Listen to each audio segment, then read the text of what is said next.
chilling with the homie Raw Lee, you know? About to take y'all through a place what we call home. Be more, stand up, let's go. This is the land and the home of the. Yeah, this is the city where they rock them. Come on, if you're repping your city, scream. East side, west side. This the land and the home of the city. This the city where they rock them. All right, we're gonna. It's just after sunrise in Baltimore, and the city's Juvenile Warrant Task Force is out on the streets, rounding up teenage lawbreakers. He's got prior armed robbery charges, prior handgun charges, prior carjacking charges. Definitely not on the right path. They gave him a chance by sending him home on some sort of community or home detention. Apparently he violated that, so they gave him his chance not to sit in jail, and he obviously blew that, so he's going to go down to our juvenile booking facility, and it'll be up to a judge or a master there to decide whether or not they do want to incarcerate him, which I think probably will happen. 6 days a week, city, county, and state agencies chase down juvenile offenders with outstanding warrants. We're going to be going to the courthouse down here. We've got a gentleman that's got an open juvenile escape warrant that also has a pending adult charge in adult court. 2004 was his first entry in our system. That was for trespassing, and then immediately thereafter a CDS possession with intent. So that's a lot of charges for a juvenile. And it seems like from his records here, he's been locked up at least twice a year for a distribution. So he's definitely a narcotics seller in the city. This is what they call the deep end of the juvenile justice system. This young man has been selling drugs on the streets of Baltimore since he was about 10. Some of these kids get adult charges. They're still in the juvenile system down here on probation until they're officially waived into the adult system. So this will probably be the last time we deal with this gentleman. But apparently he's got close to 10 distribution charges as a juvenile, and then at least 1 as an adult. For many of these young people, the criminal justice system has become a way of life. Once they've entered juvenile detention, the chances of being arrested again are around 70%. Kids that go into the system, well, one, it's like a revolving door. They find themselves in and out of jail. But then two, kids that go into the system, they go in and they network. They make friends. They get smarter. They get stronger. They can become better criminals when they go into the system. And obviously that makes our life as police and detectives more difficult. The costs are staggering. To lock up one young person for a year costs more than $60,000. The psychological toll and long-term social costs are even higher. And along with the serious lawbreakers, the system also sweeps up kids who have committed only minor infractions. Many of those involved with the youth justice system, from cops to judges to families, are urgently seeking alternatives. The system is horribly broken. It being focused on punishment and focused on incarceration. Politicians on both sides of the aisle realize this. I mean, it's not any longer a liberal or conservative issue. When I go to our legislature, they all are not happy with the outcomes, but there's a strange lack of will to do it any differently. Dr. Lauren Abramson is a psychologist and an assistant professor at the Johns Hopkins School of Medicine in Baltimore. Her interest in youth justice started years ago when she worked for Head Start, a preschool program for low-income families. There, she had firsthand experience with kids whose worlds were rocked by violence and poverty. At the Head Start Center, there's always a part of the classroom that has dramatic play. And the 3- and 4-year-olds were playing out funerals. And we're playing out, you know, somebody getting stabbed. So you see in the classrooms what their lives are like, and that was a lot of what was going on. It's your son and your daughters, it's not San Diego. But everybody got charges, pits and rock rollers, the boss man scorching, scoring, brawling, hot water flow. Once they slip into the system, I'm not going to say that it's impossible for them to break out of that lifestyle, but what I will say is it definitely becomes far more difficult for them to turn their lives around. I got educated, you know, my parents were strong, they were tough on me. I know that there's a different way to life, but these kids, when they get in trouble, they don't have strong parents. Here in 2012, where, of course, everybody is in a financial crisis, recreation centers have been cut, programs have been cut, they have nothing to do. These kids today are angry. They don't have money, so instead of playing like normal kids used to, these kids are more focused on how to make money so they can have some of the things that they see, much of what they need. It's a downhill battle at this point. There are about 2 million juvenile arrests annually, and a relatively small percentage of those children actually end up behind bars.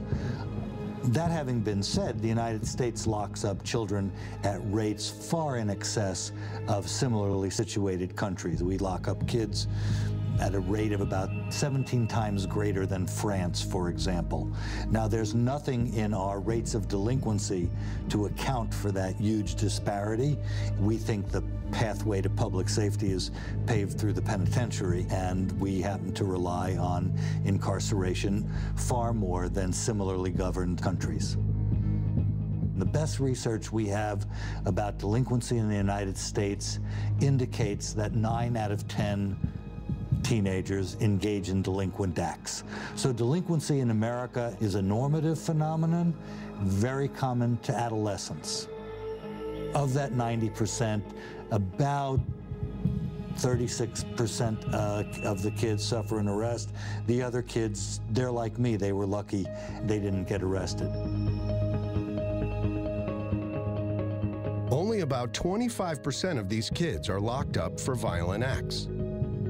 But the way the system works, instead of changing behavior, upon release, more than half of these kids will go on to commit another crime. In fact, a 2011 study showed that involvement with the juvenile justice system at a young age is a strong predictor of adult criminality. That leads some to argue that the system itself perpetuates the cycle.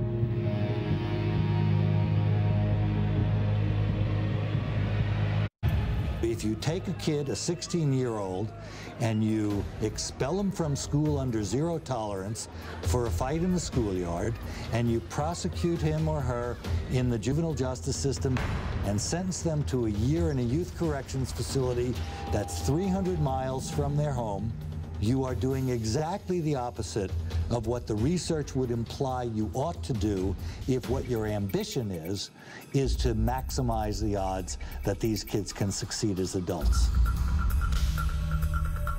It will turn a rather docile type person into a hardened criminal. I've seen kids who've been shot and stabbed on the streets and actually survived, and as a result of surviving, they get a sense of invincibleness, if you will. The system definitely hardens people. Last chance!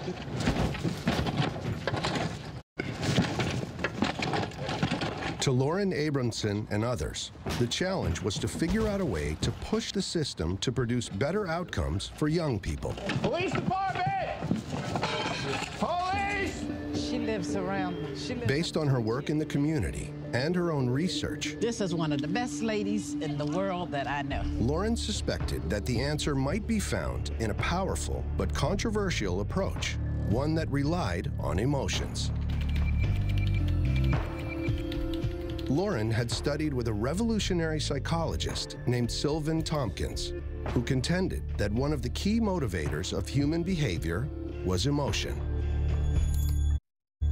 Tompkins drew on Charles Darwin's work on evolution, particularly his focus on the importance of emotions for human survival. Darwin collected photographs of different types of people from around the world showing consistent emotional reactions. Proof that the same emotional response was universal. Tompkins believed that humans were born with 9 basic affects, hardwired responses to stimuli that evolved to help us survive. These affects include anger, shame, interest, joy, disgust, fear, sadness, surprise, and a repulsion to foul odors, for which he coined the term dysmel. 5 of these were considered negative affects, 2 of them positive, and 1 neutral.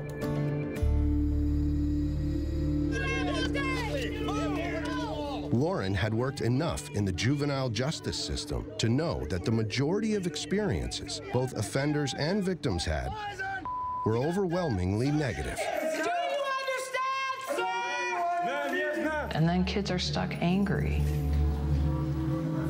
They're really angry. And then there's just a lack of opportunities that go along with that. I mean, once you've been in prison, you know, a felon, you can't vote anymore.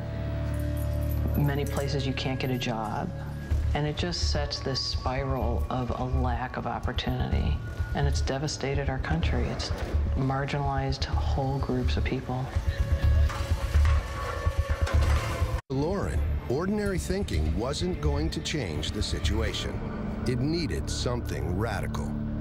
I had studied the effects of emotions on health and illness in a very kind of neuroscience kind of way.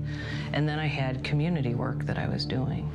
And I always thought that they would sort of be parallel interests, but I could not always figure out how that they would intersect. A moment of revelation came for Lauren when she realized that someone had already combined these ideas and that they lived halfway around the world.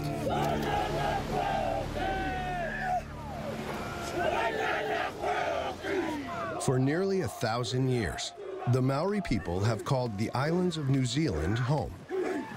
Today, the Maori make up about 14% of New Zealand's population, where they are members of several dozen distinct iwi, or tribes. The Maori are best known for spectacular cultural traditions like the haka, an aggressive ritual challenge that incorporates dramatic facial expressions to intimidate opponents.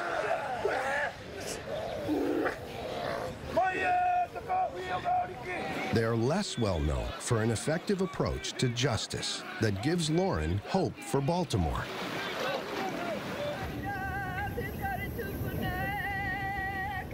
In Auckland, New Zealand, teenage offenders, their victims, and those involved in their case are called onto the sacred Maori meeting grounds, called a marae.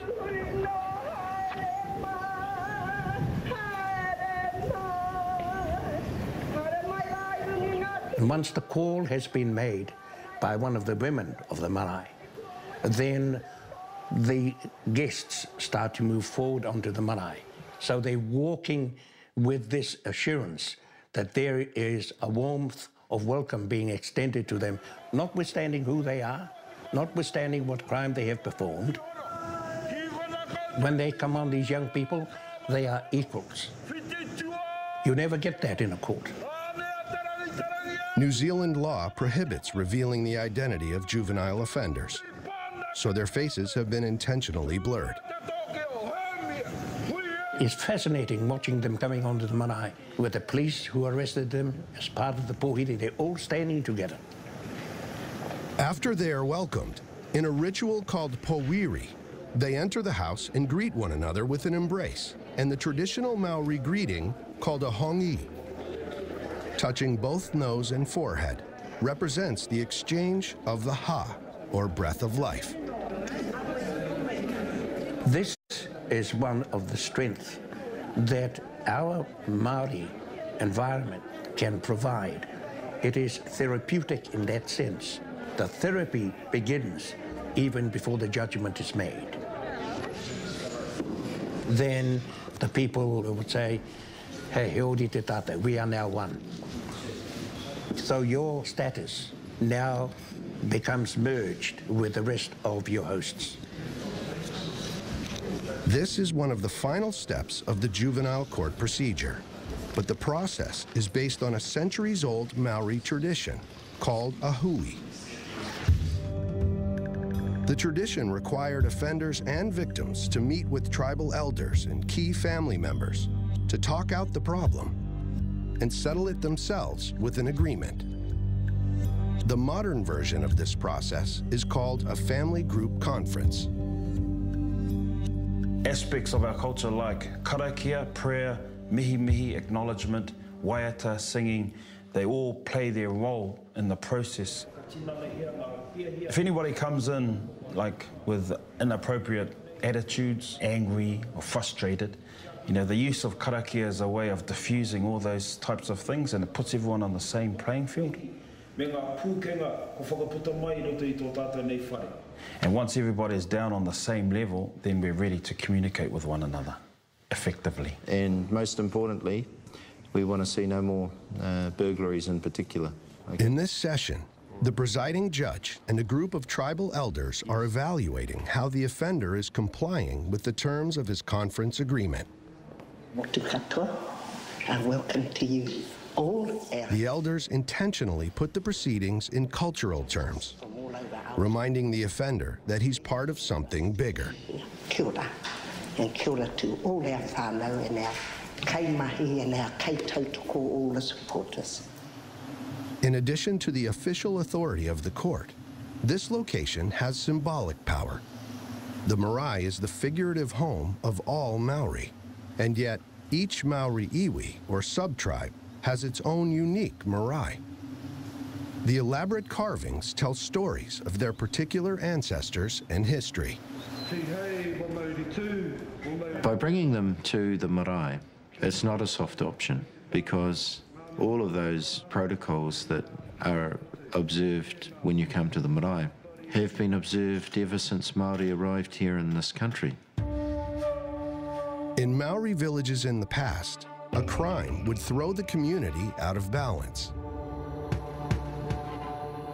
Traditional Maori justice turns on the idea of restoring that balance. To achieve that, families of both parties involved with the crime would gather with tribal elders at the marae to discuss the incident. And it was also an opportunity for the person who'd committed the crime to understand the effect by being there and feeling the pain that they'd caused. The Maori understood the power of emotions like shame to motivate us, just as Sylvan Tompkins' research would later show in the 1960s.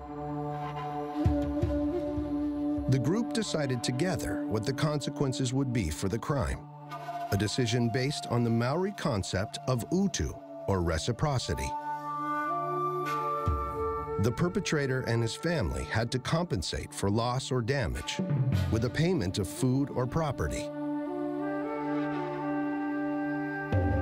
In serious cases like murder, this might require extreme measures. For example, the offender might have to give up a child to compensate for the lost life.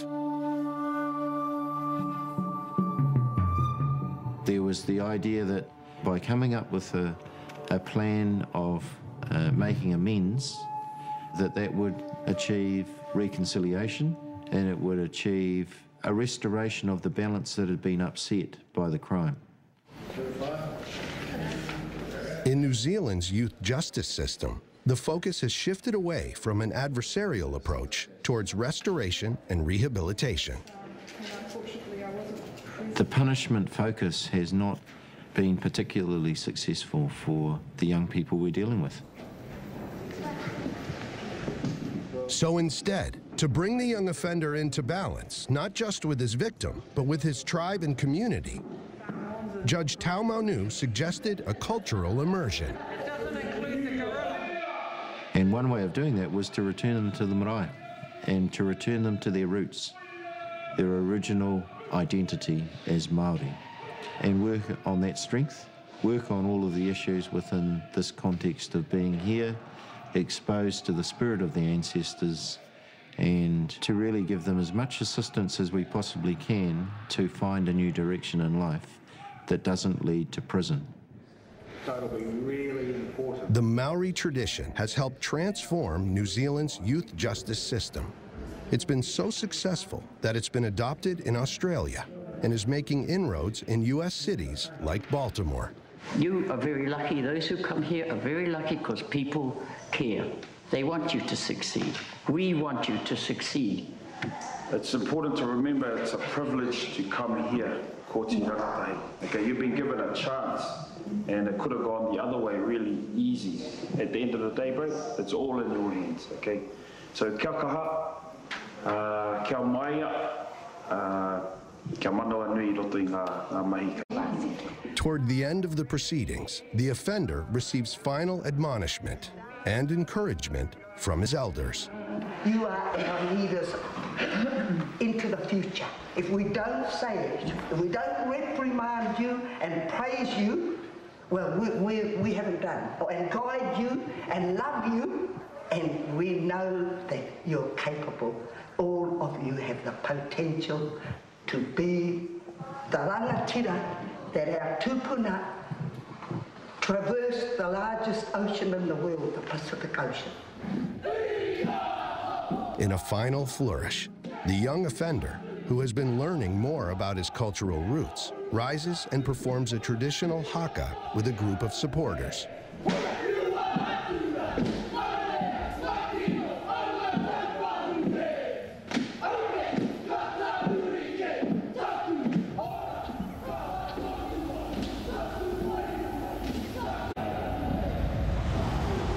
But Baltimore doesn't have the haka or any of the other traditions that help Maori youth offenders get back on the right path.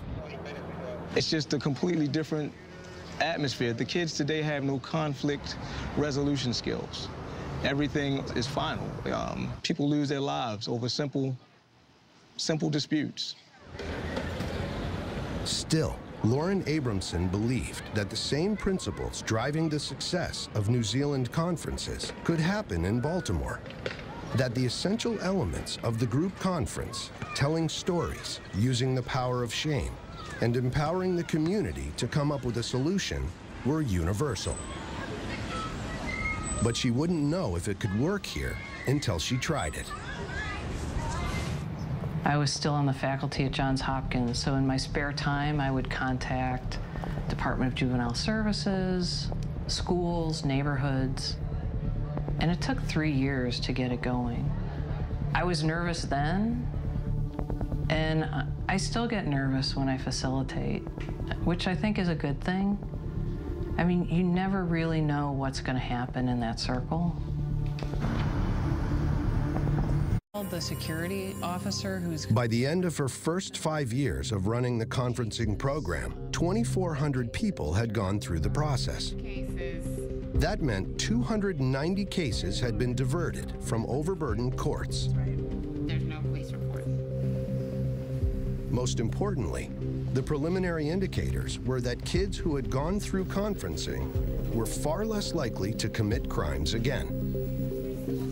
We try to identify appropriate cases for community conference at arraignment stage.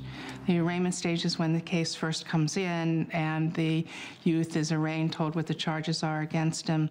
That's an early stage, it's a pretrial stage, and it helps keep the case out of the system, actually. And I should tell you something about the respondents also is that they're young.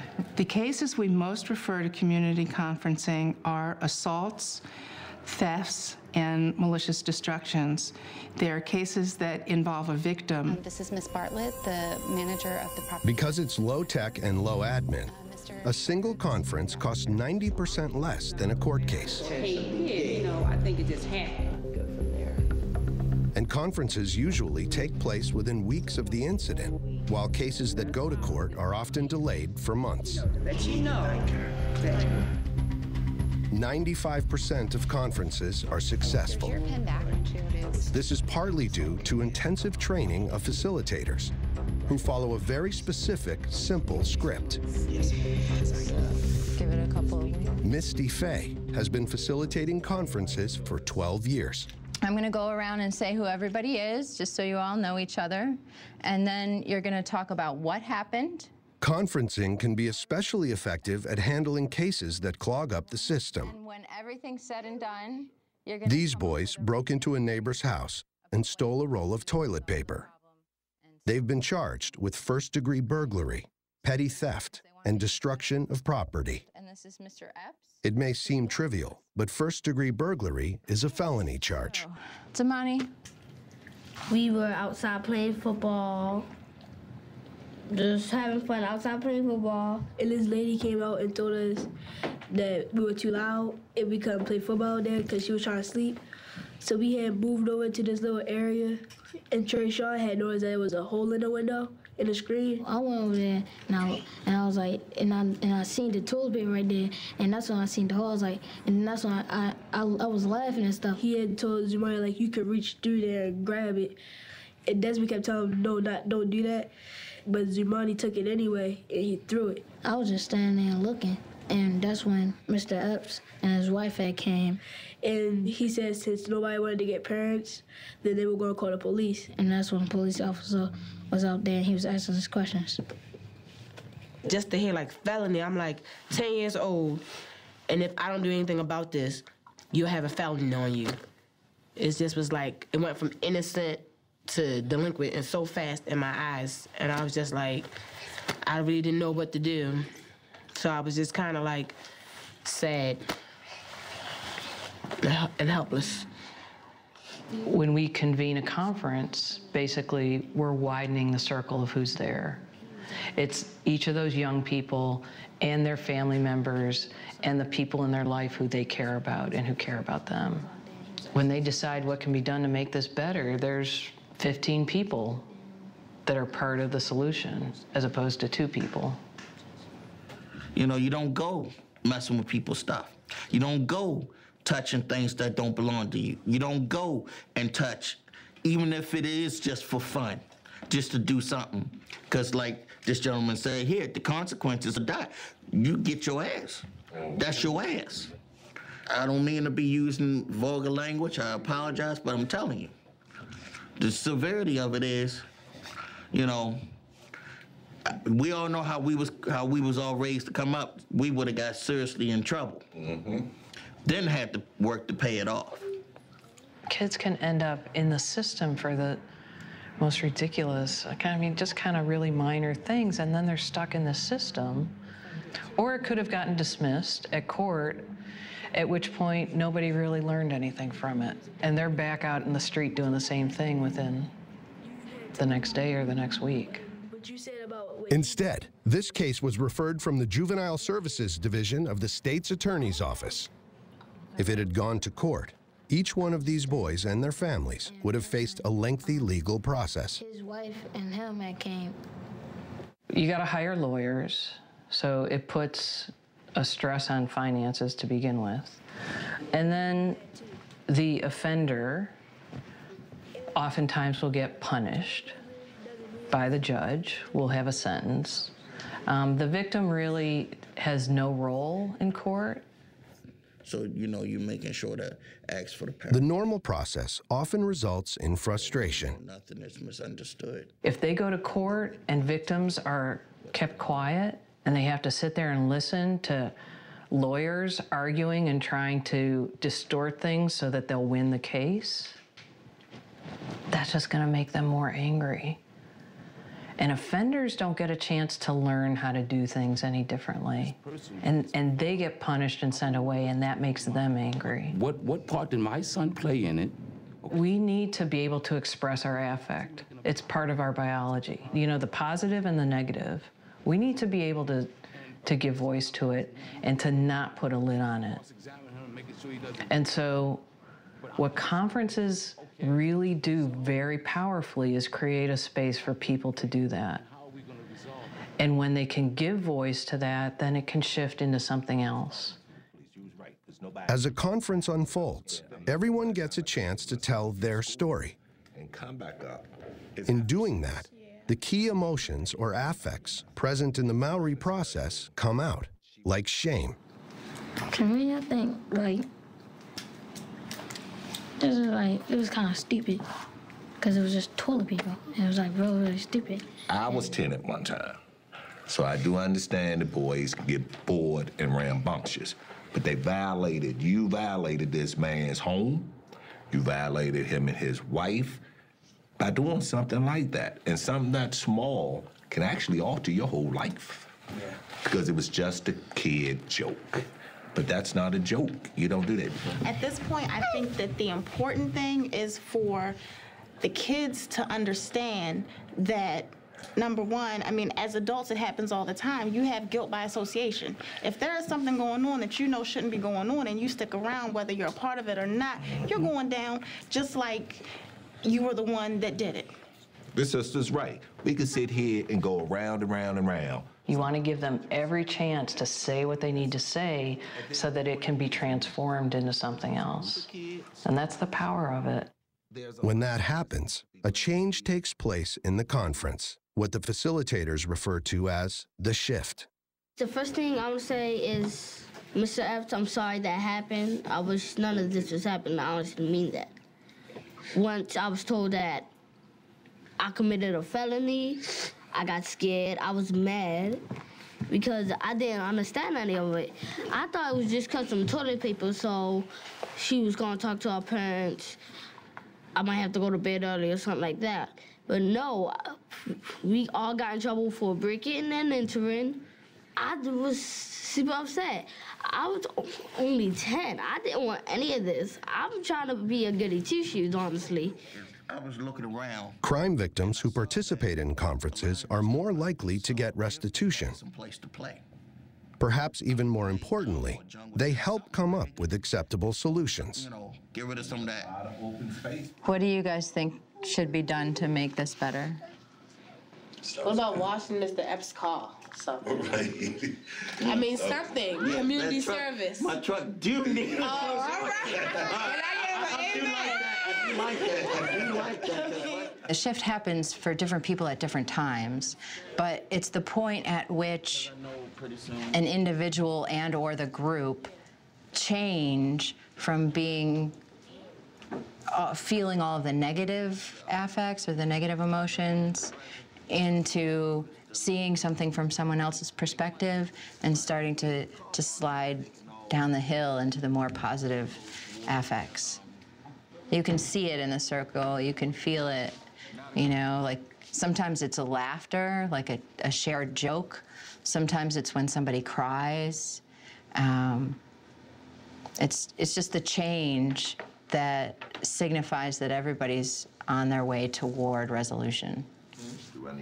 Part of the resolution is an agreement for restitution of some kind, similar to the Maori concept of utu, or restoring balance.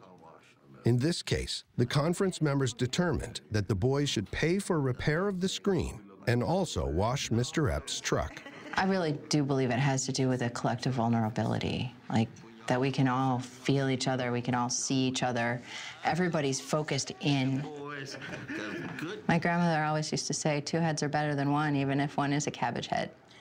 So that's kind of how it makes sense to me. So, you know, all of us know things together that we don't know separately. We all have an innate wisdom that's built by the innate wisdom of others. And I think that's what this picks up on. Youth offenders whose cases are resolved in conferences are far less likely to reoffend. Less than 10% go on to commit new crimes, compared to cases dealt with by courts and juvenile services, where nearly 1/4 of the kids are likely to reoffend. Okay. And the numbers are consistent, even when the crimes are more serious.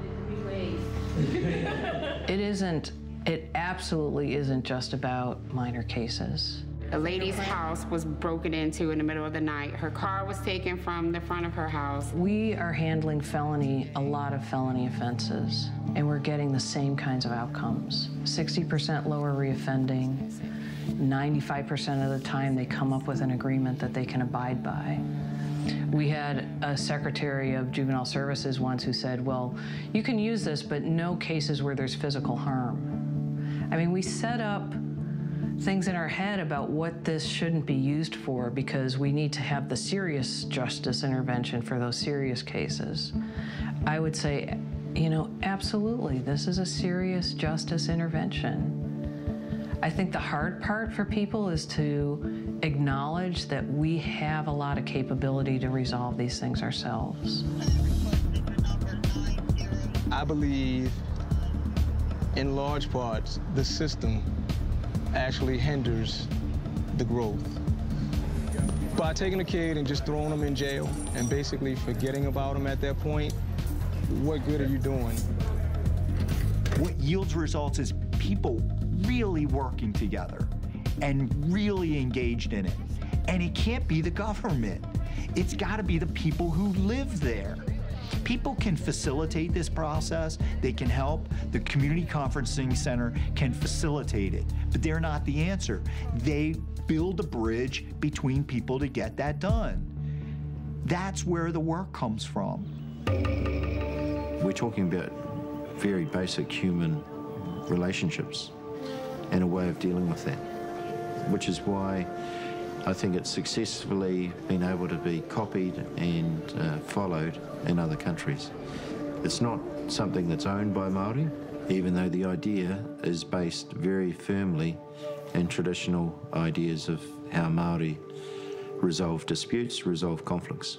So I really think of the conferences that we do as a ritual that lets people be very human and that lets them take this incident that has harmed people and that has caused harm and to be human about it, but to also be able to move that into a different place together in a way that's good for everybody.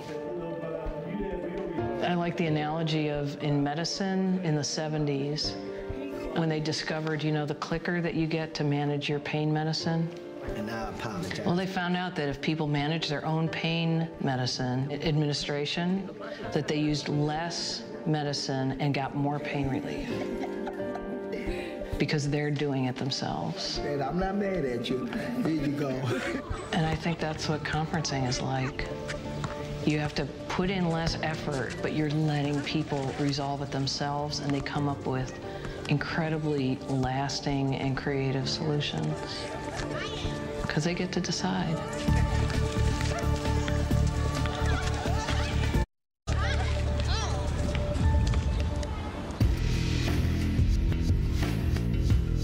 For more on fixing juvie justice or to watch this program again, visit pbs.org.